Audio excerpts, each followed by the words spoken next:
Okay, everyone, we can get started. Welcome to our talk today, session 7, Economic Development Models, Interrogate International Financial Institutions, Agendas, and Impacts on Democratic Nation States. Our speakers are Professor Kumar Kamu and Michael Aswani-Were. If you could introduce yourself, and then do you need some time to set up your PowerPoint or anything like that? Please go ahead and do it. I believe Professor Kumar Kanu, if you can go ahead and introduce yourself and set up your PowerPoint, then that would be good. Do you need me to make you a co-host to set up your PowerPoint? I have it ready in my computer only. So if there is any technical issue, then I will ask, the coordinator to connect it with it. Otherwise, I will do from my end only. Yeah, thank you, ma'am. You have the PowerPoint set up? Yeah, ma'am. Okay. So, Ms. Dr. Manjira, there Kumar, is would one more you? presenter to present today. Like I Yes. mentioned yesterday, it's Dr. Kamal Kumar, Assistant Professor there, Ambedkar University, Delhi. He will be presenting at the third presentation. So I also Okay. welcome Yes. Dr. Kamal Kumar on Yes. behalf of the session and Ms. Manjira. Yes. I have I have you written down as the third person presenting. Um, 1 second. I will just announce that change. So I have you down as Kamal Kumar, Assistant Professor, School of Global Affairs, and from the University of Delhi. So Kamal Kumar, Professor Kamal Kumar. So first we have Professor Dr. Kumar Kanu. Okay, Yeah, go ahead first. I don't see Dr. Kumar Kanu. ma'am, I am here. Am I Oh, audible? there you are. Oh, okay, so go ahead. Yeah, And then we have Dr. Were and then Dr. Kamal Kumar. Go ahead. sure. Thank you so much, respected chairperson, for giving me this opportunity uh, to present my paper in this international conference organized by Nelson Mandela Chair for Afro-Asian Studies, School of International Relations and Politics, Mahatma Gandhi University. My name is Subham Kumar Kalu. I am teaching as assistant professor in the Department of Political Science, the Maharaja Sejirao University of Baroda, Gujarat, India. And I am specialized in, international relation, political theory, Western political thought, and as well as I also teach Indian Constitution, both at bachelor and master level students. I have cleared NET, SET, GRF, the examination, which is held at the national level in the year 2021. And since last year, I am teaching here in this department. I think I am audible loud and clear. If you could please respond. Um, Yeah, very much. Yes. sure. Thank you Yes. so much. Excellent. So, uh, if you allow me to present my PowerPoint, it would be great. Um, I can't share the screen here. Um, shall I share my screen? Is is it visible? Yeah, it's Yes. visible. Okay, thank you. So the title of my paper is, I have made little change while I was, making the article in it. So the title of the revised title of my paper is Global Efforts Toward De-Dollarization, the end of dollar dominance. Now, in this particular paper, what I am going to look at that how dollar has came into existence as a international currency. What is its current status? What are the advantages that it gets by making its currency as international currency? And what kind of, I mean, what kind of, is there any domination that United States does by using its dollar, I mean, for its own narrow interest at the expense of other country? I'm also going to look at what are the alternative which other countries have so far initiated, and whether is it I mean effective alternative that they are creating, or I mean is it far away from making it. So my discussion will revolve around this particular area. So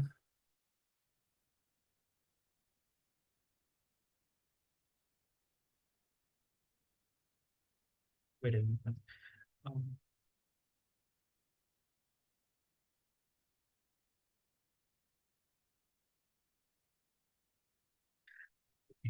Let me to share like this only.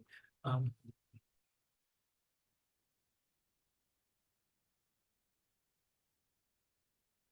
yeah. When we look at I mean, what's the I mean, what's the, I mean, difference between currency and the international currency? Now, when we talk about general currency, we see that the currency is used as a, I mean, as a form of money that is used as a medium of exchange and can exist in the form of banknotes, coins, and other assets that can be easily exchanged. Now, when we talk about the domestic currency, now it is used as a means of exchange of good or any other thing. But when we talk about the international currency, now international currency is a currency that is used by people, businesses, and governments in other than the one where the currency is issued. Say for instance, now United States is issuing that currency. So if the currency is being used in other than United States, then it would be considered as an international currency. Now, I mean, in order to make a currency as international currency, what makes a currency international currency? Now, in order to make it right, it must fulfill three main functions. First, that it must have the store of value. It must have a certain purchasing power. That mean And here I'm particularly international currency is used by those who is trying to sort of invest, who is trying to preserve their wealth in international currency. Why? Say for instance, if I am trying to preserve some sort of wealth, then why would I select United States dollar? Is because that if the currency of my country is, I mean, if there's a possibility of high inflation, right, then if I deposit, I mean, or preserve in my own currency, then the value of my own currency will go down. So therefore, in order to keep it, I mean, in stability, in order to keep the confidence of my wealth, I will sort of I mean, preserve it in international currency. Number one. Second, international currency is also used as a medium of exchange, where the international transactions takes place by using international dollar. Third, unit of account. Now, in order to measure the value or setting the price of a particular currency or a good, that international currency is used. Now, for the third one, that is unit of analysis. Now, it has three feature. Now, it must be it requires three precondition. First, it must be divisible. That means our currency must be divided into a smaller to smaller unit if it is at all is trying to become an international currency. I mean, the example that I took, that transferring the dollar into coin. Second, countable. It must be measurable, a value at a low cost. Third is the fungible, in which we see that the it must be interchangeable without losing any sort of value. So say for instance, I have I am exchanging 520 rupees, right? Five currency of 20 rupees.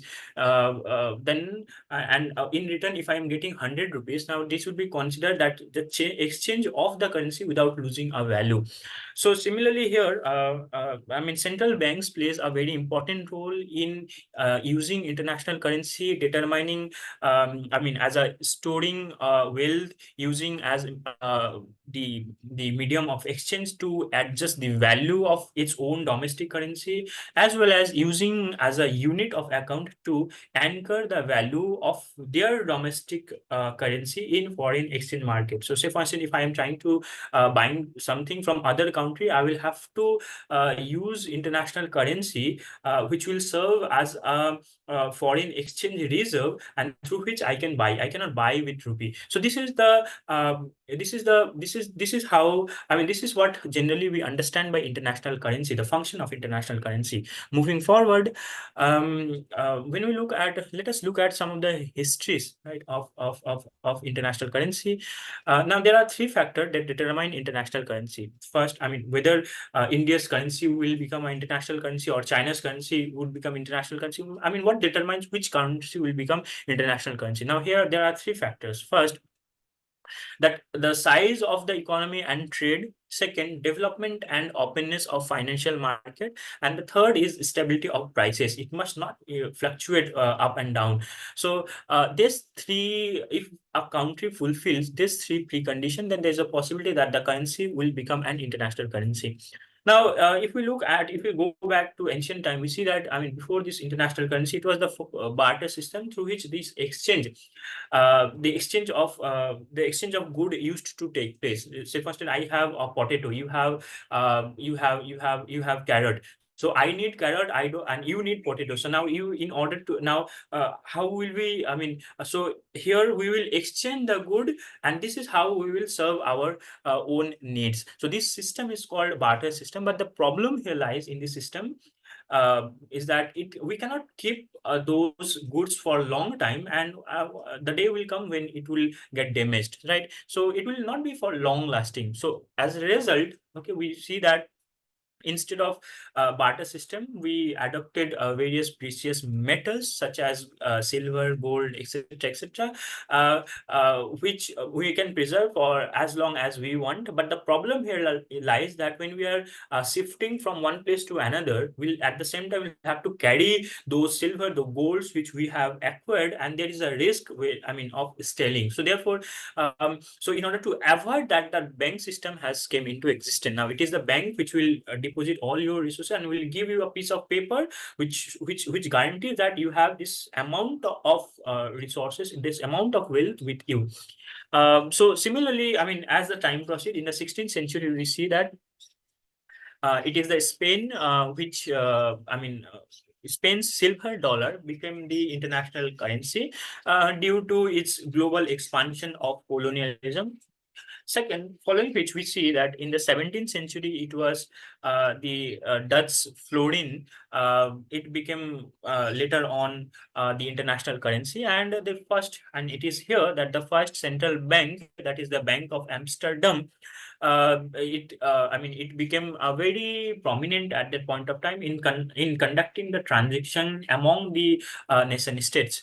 So by mid 18th century, we see that the 85% of the European banks accepted the Dutch florin as the international currency.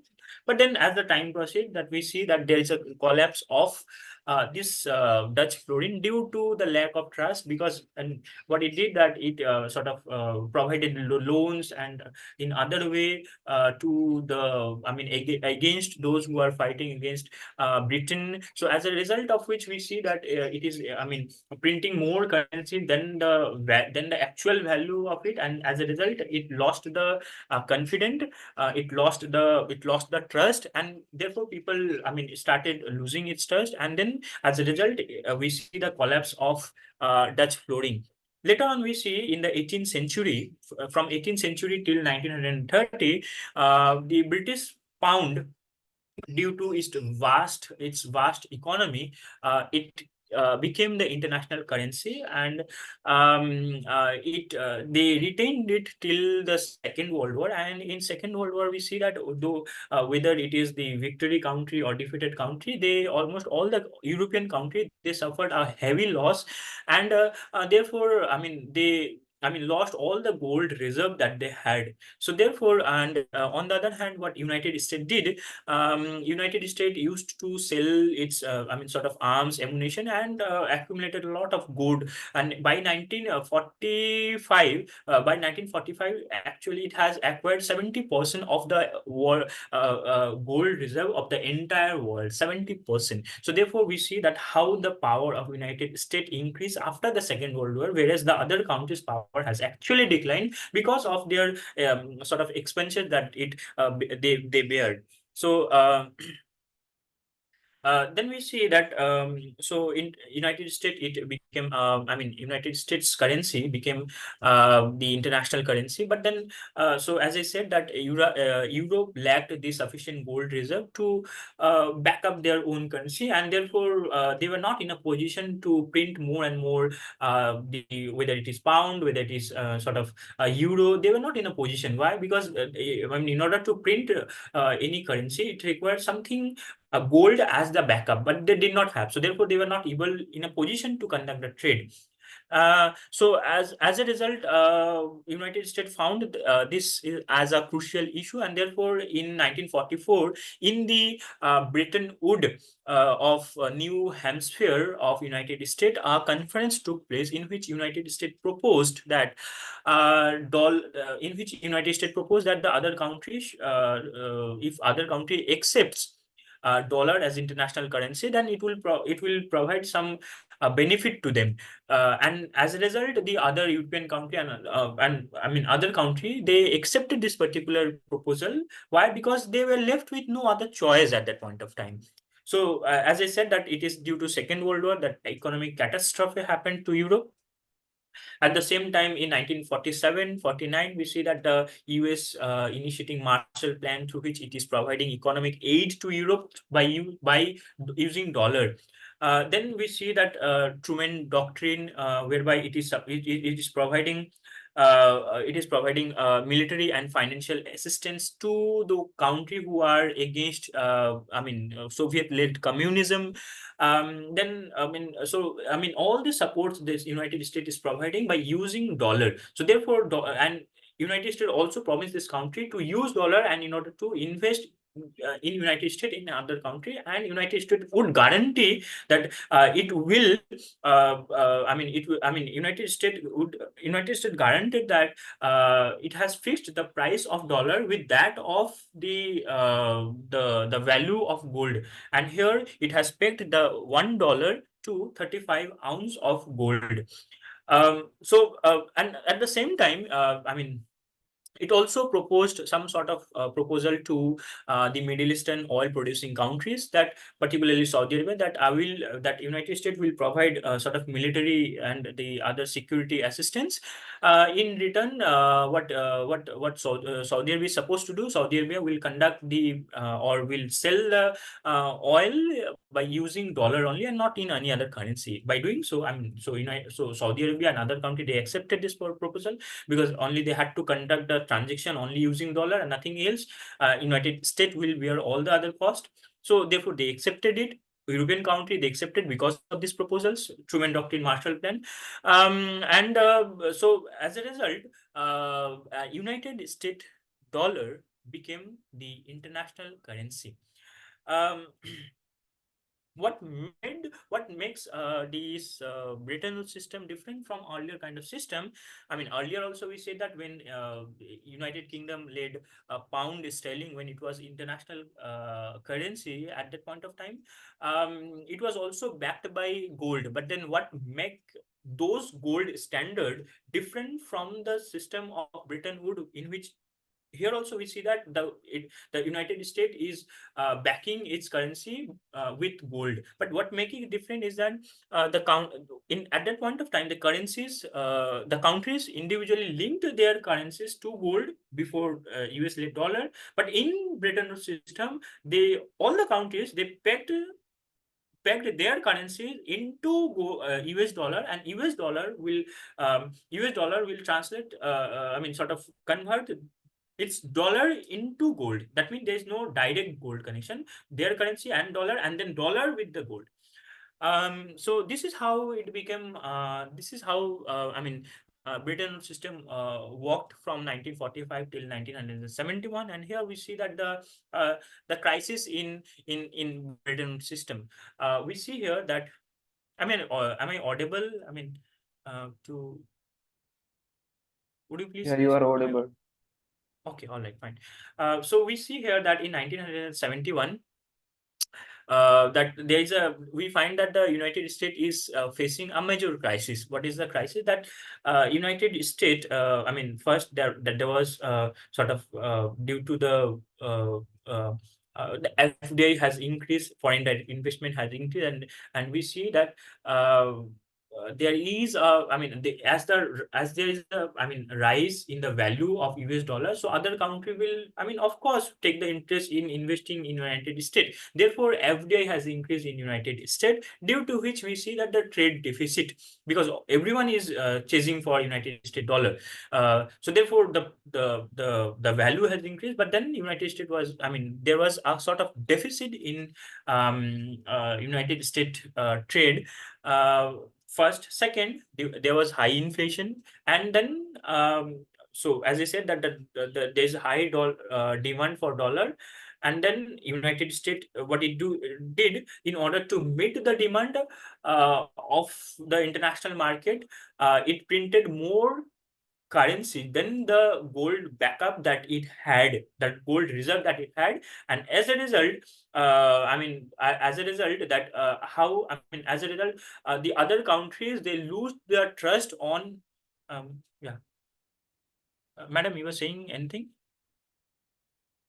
I'm not madam, you are not audible. I think you have muted yourself. I'm just letting you know it's 5 more minutes. Sorry. 5 It's a minutes, great presentation. is it? It's 5 more minutes. Sure, ma'am. I will try to sum up. So, and as a result, we see that there's a shift that is taking place from fixed exchange rate system to floating exchange rate system, and then we see here that if we talk about today the status of dollar, we see that this data shows that still United States dollar, 88% of all the international transaction that takes place in dollar, 31% in euro, and the data shows, and 7% in renminbi. And the entire foreign currency reserve, among all entire foreign currency reserve, 59% are held in gold, in dollar only. So it shows that still United States dollar is prominent. Now, what the benefit that it gets, that if due to the high value of dollar, I mean, US export become less competitive.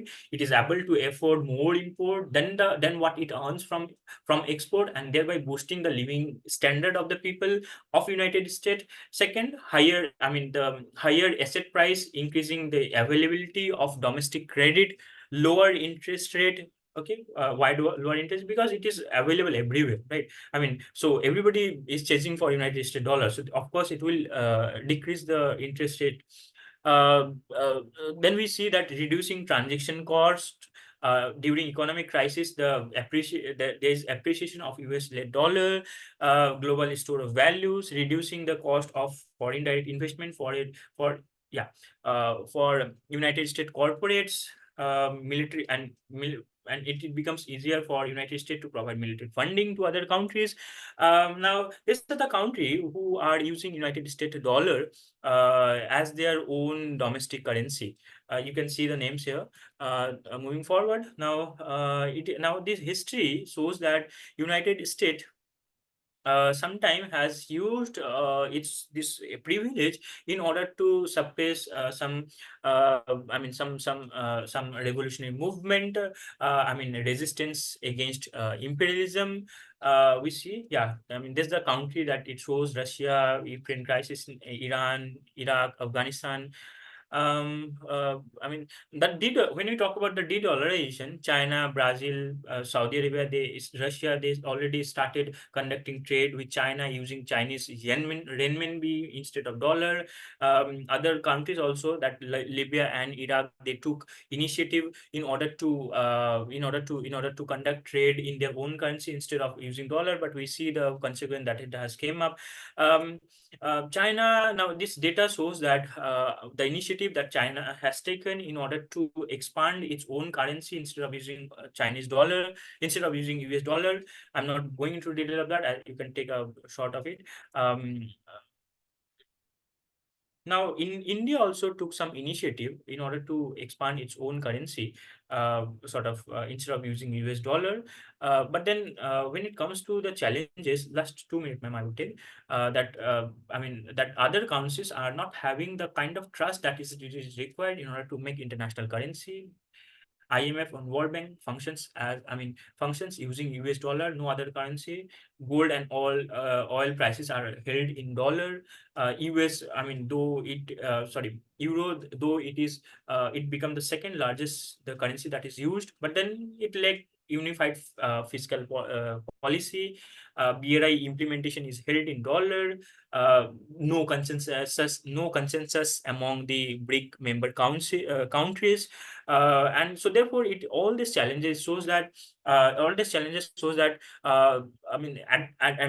at present point of time, that there is no alternative to US dollar, though there are a lot of initiative that has came up. But then uh, this protest that unilateral use, as a sanction or serving its own interest, this protest has increased in last 2 decades. So therefore, when we talk about this sanction must have some ethical point of view, then it should be used in order to in order to avoid war and not to dominate over other. Using sanction to uphold key elements of liberal international order is a goal that many countries can support or tolerate, thereby maintaining the dollar as the preferred currency. Is something that that we can conclude. Thank you so much for giving me this time. If there was more time, I would have elaborated in a little detailed manner. Thank you for listening me. And if there are any questions, then I would love to answer. Thank you so much, ma'am. Thank you Ma'am, so much, Professor. That was wonderful, very comprehensive. And in order to give the presenters enough time, we will have a Q&A. So if there was something you wanted to add at the end, we will definitely have time for that. Thank you so much. That was really comprehensive. And let's go into our next session with Dr. Ware. Economic Models and Political Realities Assessing International Financial Institution Strategies in Afro-Asian Regions.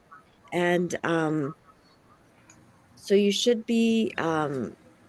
have the co-host status. Professor Michael Aswane, I just saw you here. Thank you. Great. Thank you, Yes. Daktari. I hope I can be heard. Yes, perfect. Go ahead. I can be heard. I'm trying to present it on. I'm trying to present it on my. To make a presentation here.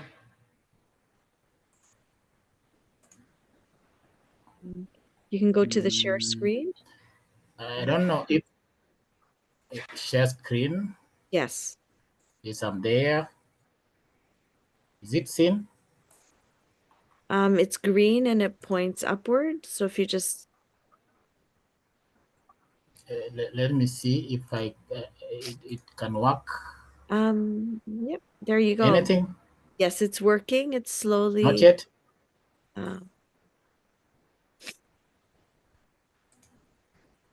You have to open your PowerPoint slowly first. Can the session coordinator, do you have the copy of the PowerPoint? Yeah, if so, I can present it from here. Is that okay? In order to so save I can time, pull it Kevin down. will share. Sorry, can I present it? Okay. Can Kevin share the screen for you? Yeah. And then we can move on to Yeah, you can. give you No problem. Okay, go ahead, Kevin. No problem. Let him share.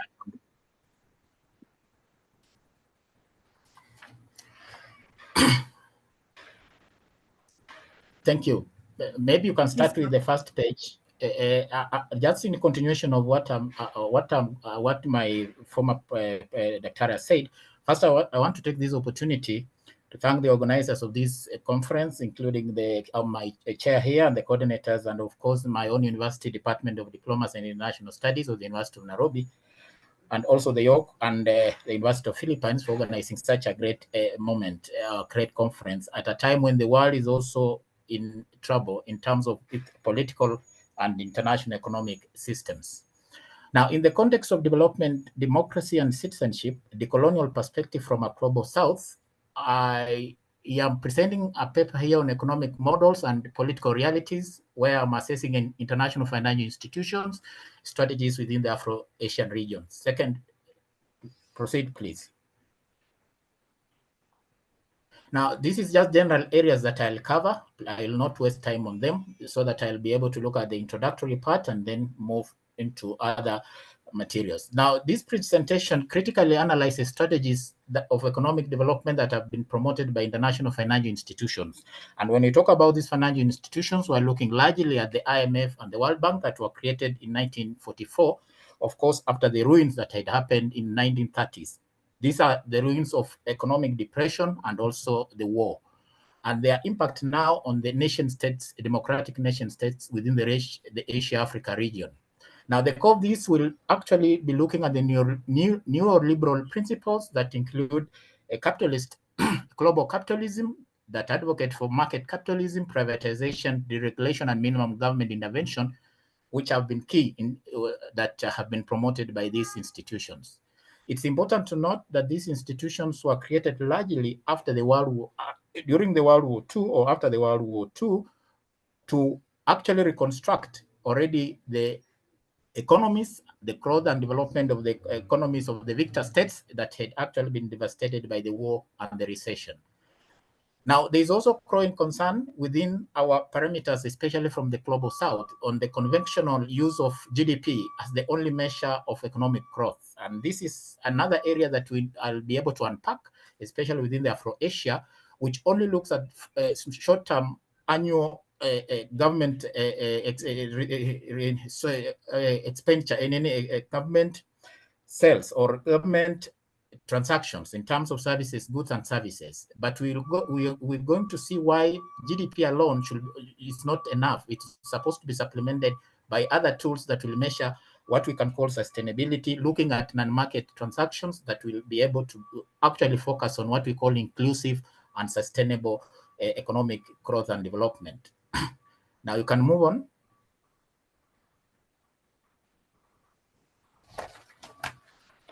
Now, just to proceed, the historical review will be able to involve the issues that I said earlier, that looks at these international economic models from a historical point of view, noting very well that they were formed basically to look at issues that had actually befallen the states within the European context and the America during the World War II, and they were basically for the reconstruction. But later on, these institutions were able to move on in order to be able to assist the African nations and other developing nations within the global south, and specifically the Afro-Asian region in development, including infrastructure and other developments that are supposed to trigger economic development. Of course, the historical background, which is a foundation of assessing the current relationship between this international financial institution and modern Afro-Asia region, there is a possibility that the legacy of colonialism may influence economy and politics in the area, and this cannot be underestimated. We can move on to the next. In the interest of time, I'll just be picking key areas within those slides. Now, I've already given this one. In the 1980s and 1990s, the focus of international financial institutions switched to the structural adjustment program. This was one of the main areas, of course, where these international financial institutions were able to impose what we call structural adjustment program without knowing the specific context of the African region and the Asian region, in which most of the states were left either with political discord and issues to do with retrenchment that left so many of Africans and Asian people without jobs. And you know, a job to an African or an Asian person or household could mean something different from somebody earning a salary, for example, within the Asian context, because of the support this kind of income brings to his family. Let's proceed.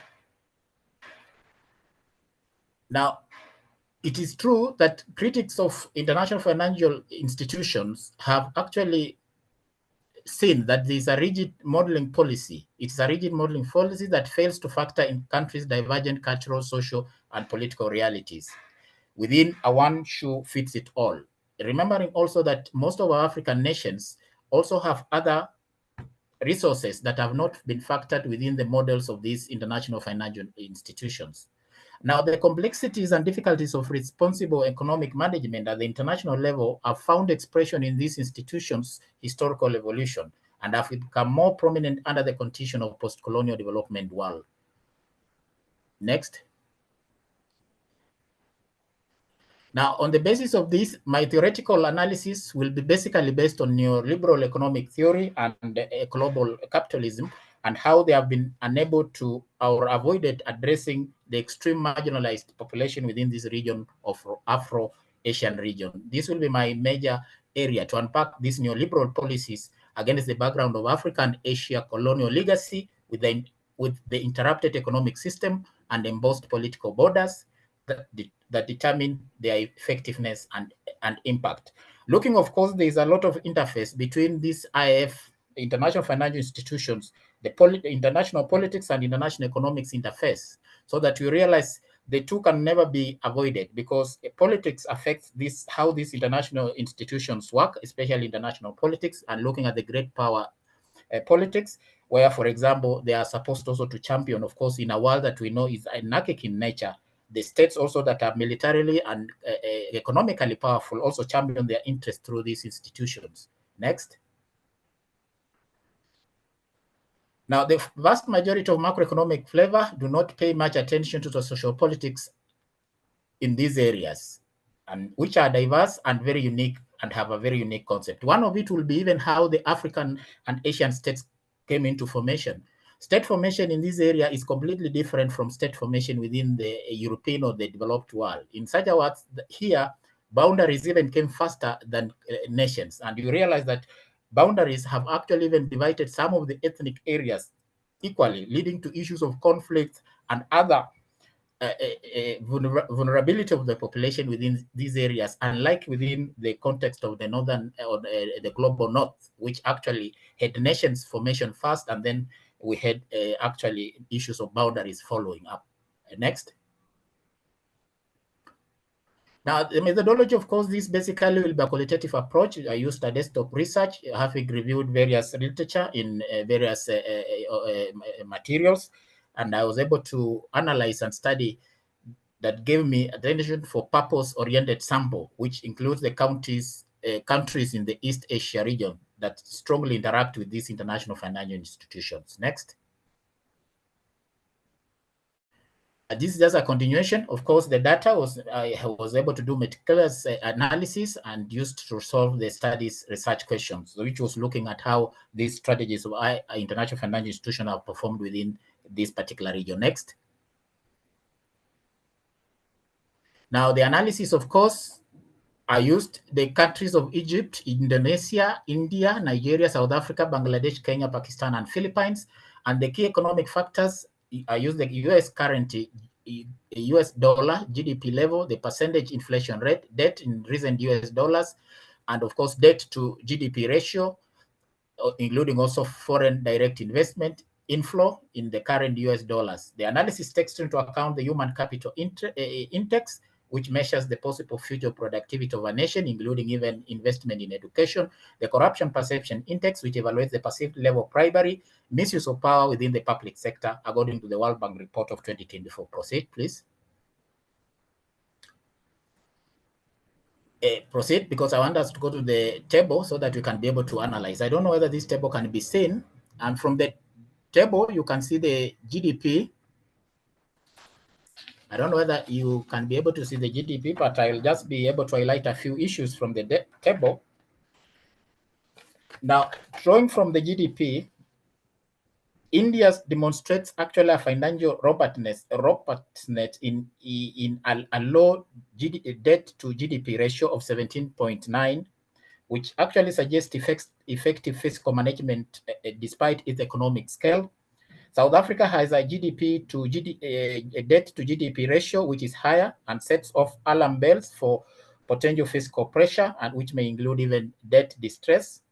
Of course, the foreign direct investment inflows echoes the narrative of financial confidence, where Indonesia's substantial 19.1 US billion reflects a market potential, where Kenya, among the countries mentioned, has a modest of about 426 million, which implies caution and perhaps underlines the need for clustered investment environment.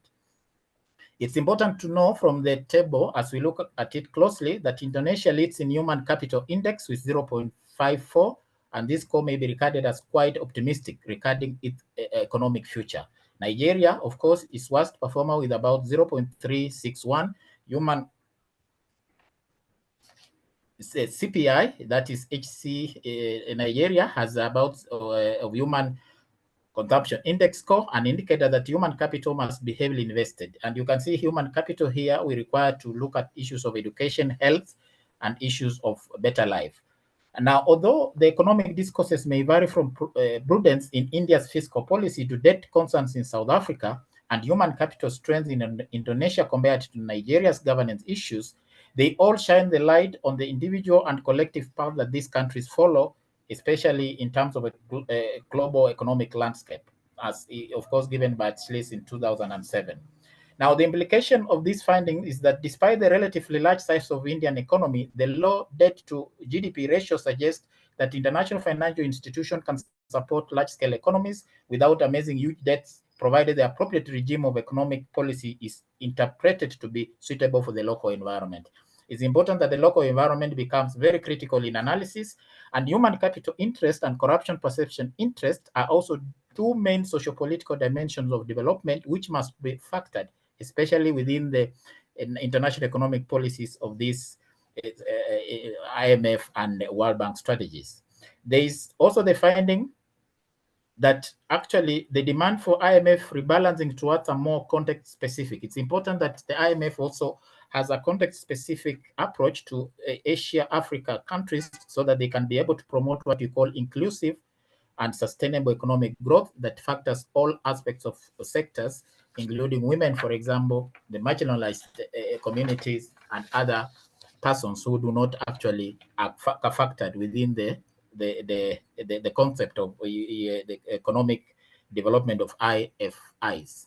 Now, limitation of this study that it is actually a qualitative desktop research that bears repercussion on not having a chance to deal with the local actors, and hence it may lose the opportunity to get valuable information from those who have experienced the really effects of international financial institution strategies at first hand. In my conclusion, the study reveals that the economic growth has been a significant focus, but the alignment of regional socioeconomic realities and democratic integrity is less evident. Now, nations like India have hit the right patterns between economic growth, debt, while countries like South Africa and others within this region have a high debt to gross domestic product ratios. And this indicates that they may be into debt distress that has always engulfed most of the countries within this region. Now, human capital index and corruption perception index bring on board spectrum of development and governance standards, which enables international financial institutions to adjust their strategies that are in line with the specific country context, according to the World Bank report. Now, international financial institutions also need to reprogram their strategies to sustain and democratize development, as this region is characterized by challenges and opportunities that differ from other parts of the world. Now, there is need also for local specificity in these signs and consequential social evils due to imposing neoliberal policies without considering social values. And there's also extremely need to ensure that we move beyond conventional indicators, notably GDP, to assess the progress of nations to capture inclusive wealth for present and future generations.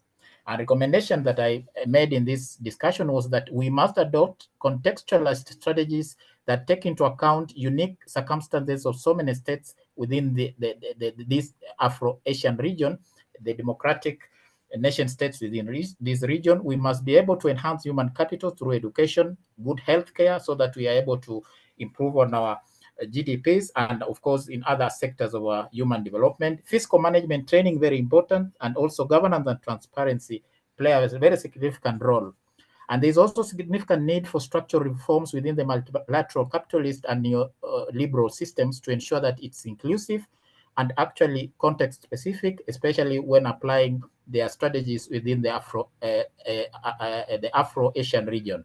We should be able to explore application of expanded wealth framework to complement GDP for inclusive wealth and that underpin well-being in all its forms, including economic, environmental, and social. And specifically now that we have other cross-cutting issues like climate change, issues of human security, among others that are supposed to be factored, especially when these strategies are being put in place. And not forgetting that the scenarios in which these countries within this region are found is extremely different from the scenarios that the developed nations within the global north are, including even how states were formed within this region is actually unique. And therefore, these unique circumstances should also be able to inform the strategies that the international financial institutions actually promote within the regions to ensure we have inclusive and sustainable lives and livelihoods within the region under discussion. Thank you.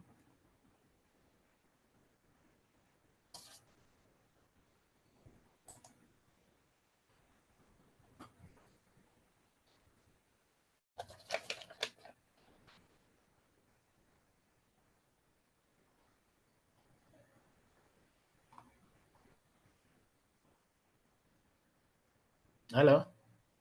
Thank you, Michael, for concluding your presentation and also for keeping the time. Okay, so I hope Dr. Minjira is here. Dr. Minjira, can you hear us? I think she is having some technical issues. She is also managing several other parallel sessions uh, going within this conference. So I think let's move on to Dr. Kamal Kumar. He is presenting his paper titled Indigenous Knowledge Systems and Sustainable Development, Decolonization Development Discourse in India. I welcome Dr. Kamal Kumar to present your paper. Thank you. Thank you. Thank you so much, Kevin. I teach political science at the. Time you can also press and hold the mic button on your. Sorry for the technical glitch. Actually, I'm in transit, so I'm not sure how long I will be staying online.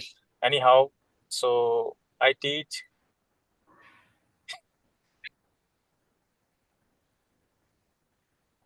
At the School of Global Affairs, Dr. B.R. Ambedkar University. I have obtained my PhD,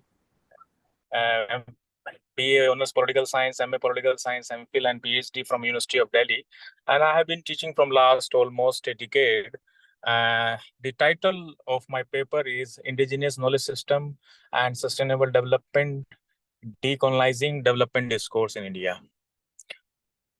In developing countries, including India, especially those with a colonial past.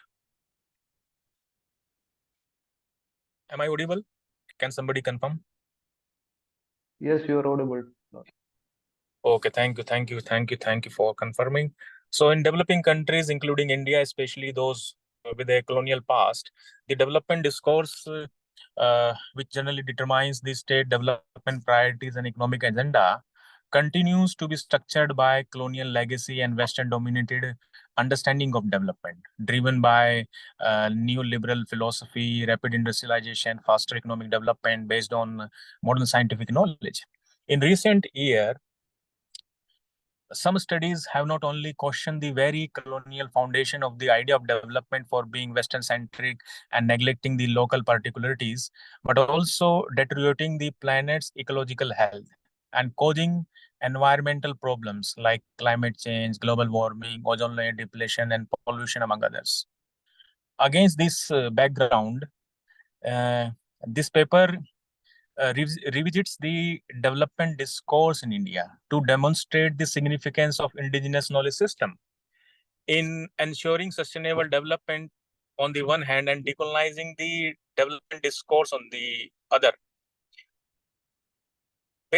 The study argues that indigenous knowledge as a knowledge system has the potential to make a substantial contribution in solving the many of the contemporary ecological problems, such as the mismanagement of natural resources, environmental degradation, climate change, unsustainable development, and among others.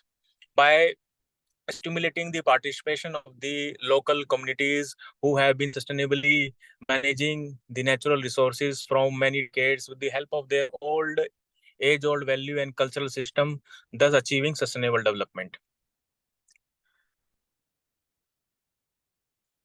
With the by by exploring indigenous culture and their knowledge system in greater depth, this study aims to understand how the sustainable agenda can be benefited from these different forms of traditional knowledge. Most particularly, it will attempt to explain the main notion in which traditional knowledge is rooted and analyze means of knowledge, maintenance, and transmission. It will then explore the relationship between indigenous knowledge, sustainable practice, land and resource management, as well as climate change adoption and disaster risk resisting strategy. So the idea the idea primary argument of the paper is regarding it's not against the modern scientific knowledge, but the study basically emphasize upon developing a mixed knowledge system, indigenous knowledge. But largely what we have observed over the period of time, the state being a capitalist an entity and also believing in neoliberal development discourse, state has also uh,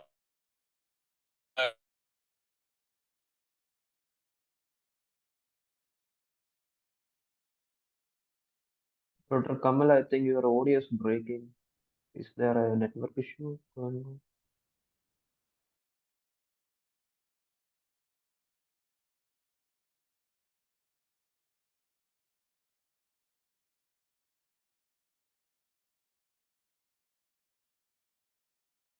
Hello, Dr. Michael?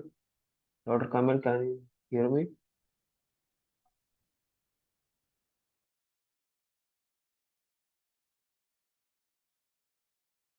I think he's facing some technical glitches. Yes. Dr. Kamal, you are Kamal, I think you are not muted. audible. Please unmute your mic, Dr. Kamal. Hello, am I audible? Yeah, now you are You are audible. now audible. Okay. Sorry, because I'm in transit, so network maybe the issue. Sorry for the inconvenience, guys. Almost what I was saying, almost 20% of our planet is home to around 370 million indigenous people, and they are largely being defined as first and original people with an historic and cultural bond with the land or territory in which they live in. As it is, this fact is being highlighted by international agencies like UN and other. And for centuries, they have been subject to invention and operation in the name of development, and have often seen their knowledge subjugated by Western knowledge, and how the idea of development itself imposed on them by Western dominated neoliberal discourse. For Sorry. indigenous community, Oh, sorry, hello. Dr. Kumar. You have about 3 minutes left. Okay. Oh, I thought I would be allotted 20 minutes. Okay. Oh, no problem. Let me come to the main findings of my paper. So, putting indigenous knowledge into practice, first argument is related to sustainable practice, land and resource management. For indigenous communities, territories are vital, as it is here that social and economic culture, environmental activities take place. Sustainable production and consumption practice, as well as natural conservation and management techniques, are among take this initiative, mainly based on I'm sorry, you have 13 minutes left. 13. 13 minutes live. Okay. Okay, Thank sorry. you for the clarification. Sorry. So no problem, that's fine. So for century, indigenous people have been carrying out practices that are adopted to their land. Among those they have recognized as viable and sustainable are rotational farming, shifting cultivation, fishing, agroforestry, hunting and gathering, as it is stated by International Indigenous People Summit on Sustainable Development held in 2002. Sustainable and resilient way of living are also promoted by the use of multiple resources and a high diversity of crops, as well as the development of specific technique and technology to carry out their activities in environmental friendly and cost effective ways. So if we observe the patterns of indigenous knowledge in the domain of land and resource management, such practices are not only environmental friendly, but they are also cost effective and they are organic in their nature. So they do not only provide alternative way to do agriculture and do cropping, but they also do not offer any threat to the existing environmental resources, and they also help us to maintain the fertility of the land. There are many evidence which prove this fact. These have allowed indigenous people to ensure food security while conserving the diversity of wild and domestic plants from the edges. Indigenous communities also use cosmovision, which refers to the perspective, conceptualization, and valorization that determines the worldview and the relationship and the spiritual practice to ensure biological diversity. Because as we all know, natural resources, indigenous people, they have a very spiritual and religious connection with the nature, and that is why their understanding about these resources are not materialistic like most of the people who are located in urban and rural areas. So that is why this spirituality aspect also encourage them to worship these resources, to conserve and preserve these resources, because they have a very spiritual connection with them. Second argument is related to the role of community, especially the role of women. In indigenous societies, the community center role transforms territory into collective space where fauna, flora, human beings live together in harmony. They maintain this harmony through social mechanism, customary governance structure for good functioning of relation and land management. And India also, there are different acts, there are different acts which are being implemented by the government of India to ensure to grant certain autonomy to these people, so they can have their own social mechanism and customary governance structure to govern themselves.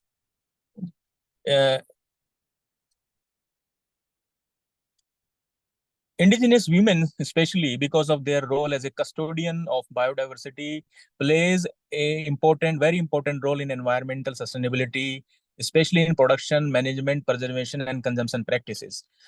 And the great scholar Vandana Shiva also highlighted in her studies that how they play a special role in, especially in food security, sustainable resource. And for instance, in shifting cultivation practices, women are responsible for 70% of the work. And from the initial selection of the seed to the weeding the field and gathering process and managing the surplus products, they are everywhere. So the role of women cannot be confined to preserving and conserving these resources, but they also do their best when somebody from outside try to force them or try to extract those resources from them, as it was highlighted by the great Chipko movement also. So they have multidimensional potentials as far as these natural resources are concerned. They also play a key role in soil and water management and in household gathering. Studies carried out in Laos and India have demonstrated that these practices equip with a deep knowledge about seed, crop, and plant varieties. This knowledge is then transferred to younger generation, which once highlight the importance of women in preservation of biodiversity. So the community way of living of indigenous people highlight concepts such as reciprocity and collective of economic subject. Hence, for indigenous population, natural resources are not marketable. When they produce is generally used for their own consumption, the surplus is redistributed amongst the community itself and used in exchange with other communities. Next, main argument is related to the climate change and the disaster risk reduction strategy. Indigenous people living in most vulnerable, despite the fact they live in most vulnerable ecosystem, and they are being adversely affected by different climate associated risk, uh, and adverse ecological phenomena that are responsible for climate change and biodiversity loss directly affect these their territories and their lifestyle. This has negative effect on many social and cultural aspects of their life. For instance, the greater loss of flora and fauna has affected traditional indigenous practices and rituals, as highlighted by many studies. And the increased shortage of fresh water and food has been responsible for health issues among the children's. Yet indigenous people have managed to survive in these circumstances, always finding way to resist and adapt to environmental change. Research has recently illustrated the great value of indigenous traditional knowledge, not only in preventing and mitigating the effect of natural disasters like climate change, but also in relation to early warning, preparedness, response, and post-disaster recovery. Adaptation mechanisms are influenced by cultural features, social capital, productive practice, and social, economic, and political situations. Thus, adoption, and crop strategies vary according to indigenous group livelihood, ecosystem, climate change impact, and threat. Despite these differences, similarities have been found across the different indigenous communities located in different regions of the world, and their experience also influence certain health over the period of time. What we have observed, their experience and their uh, association with the nature has also encouraged the certain governments, like a certain couple of governments of African regions, to formally and constitutionally recognize the significance of traditional knowledge in mitigating climate change risk and associated problems. To conclude, I would say, with the adoption of the new Sustainable Development Agenda, the international community committed to address a great number of challenges, many of which directly affect indigenous communities, especially. Their knowledge and know-how, deeply rooted in their harmonious relationship with the nature and community, have proven to be efficient to respond to some of these challenges. And there are many evidence to prove that how these indigenous knowledge patterns do not only preserve the resources, but also offers a environment-friendly way to manage them. Their survival and knowledge systems are under constant threat from environmental hazard and development initiatives, and by the state authorities also, because state authorities most of the time are reluctant to recognize the significance of such knowledge patterns. Knowledge loss has already increased the vulnerability and risk for indigenous populations because of the continuous negligence on the state authorities' part. Mobilizing the national and international community is therefore very important, and crucial in this regard is the recognition of indigenous people and their knowledge as valuable allies in the fight against environmental problems, including climate change and sustainable development challenges, and in maintaining global biodiversity.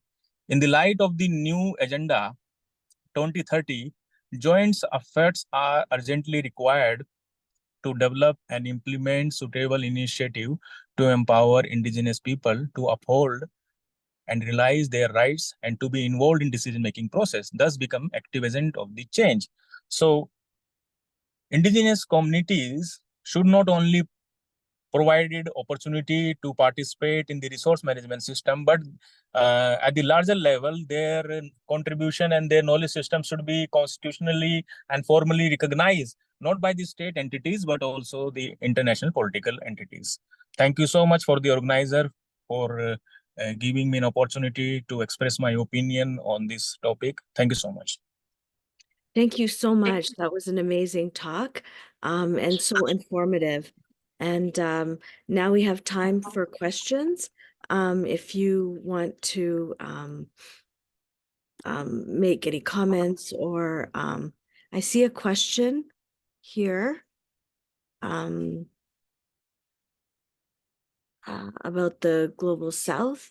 To what extent do you think these policies are just misinformed or ignorant? And to what extent are they intentionally crafted to benefit the Global North at the Global South? Who is your direct question directed to, Carolyn? Yeah, just any of the speakers who was researching about finance, because I'm really very new to this and very underinformed. But I read some things by Bhumika Muchala, who was really writing, no, this is not ignorance, this is very intentional, and the idea is really to grant corporations and banks access to the global southern economies to make maximum profit, whereas the literature itself makes it seem like they are trying their best to formulate good theory. So I'm also, because I need to teach my students something, I'm really trying to make sense of what exactly is happening there. So I would really love your feedback on that.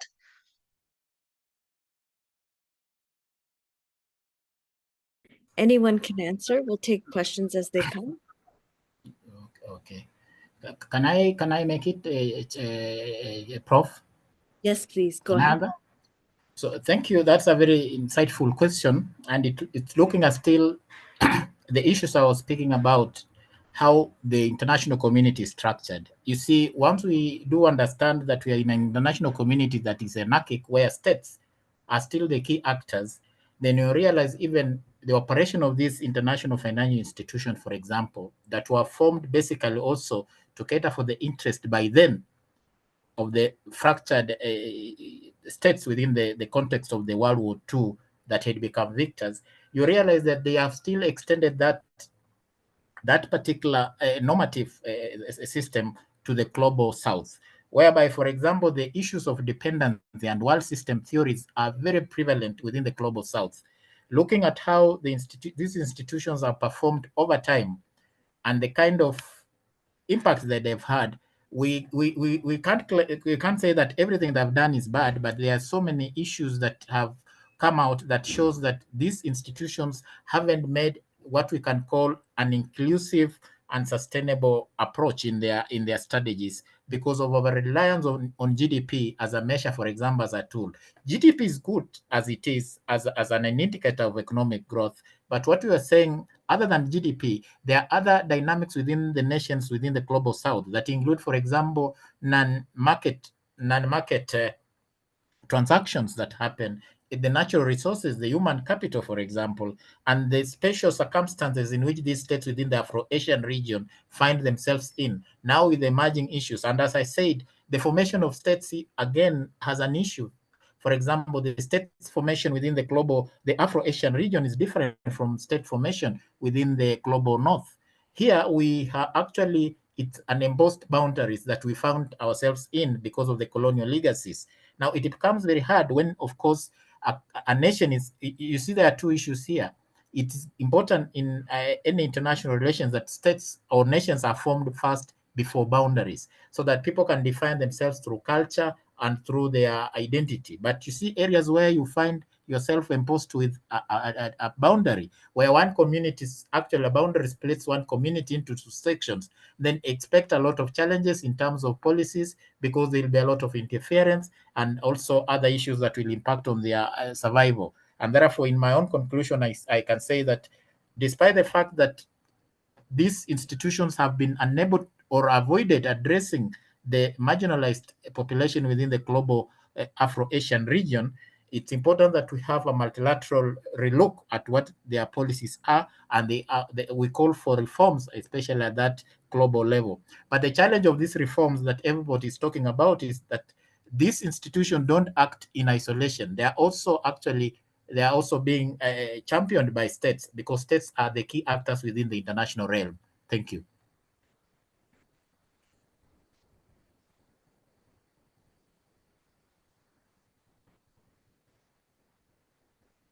Okay, thank you. Can we move on? That was a very complete and detailed answer.